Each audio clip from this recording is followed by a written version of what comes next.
Liston Diario presents the editorial from the director. Editorial for November 12, 2024. Strengthening Police Reform. The graduation of its first 1,016 new officers, properly trained under modern standards, marks an important milestone in the police reform that the country needs. We are particularly struck by the presence of women in these new ranks, 186 of whom will be assigned to traffic security. This represents a unique opportunity to transform the relationship between citizens and police authority, not only in the field of traffic but in general. That relationship, as we know, has developed and degraded, especially in a saturated and conflict-ridden environment like traffic. The inclusion of these new female police officers could bring about fundamental change. We trust in that.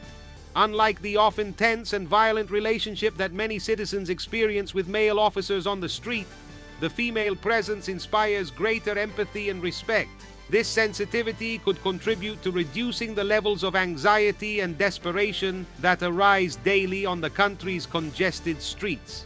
The presence of female police officers can mark the beginning of effective and peaceful communication between police officers and citizens, essential to mitigate road chaos. The police reform promoted by President Abinader, and which is now reflected in these new agents, is more than just a simple addition of personnel. Dominican society places great expectations on these new agents, and especially on the women who will be in charge of road safety. In their hands is the possibility of building a national police that is an example of transparency, honesty, and efficiency. For Liston Diario, voiceover and translation by Danny Leon. Liston Diario presented the editorial from the director.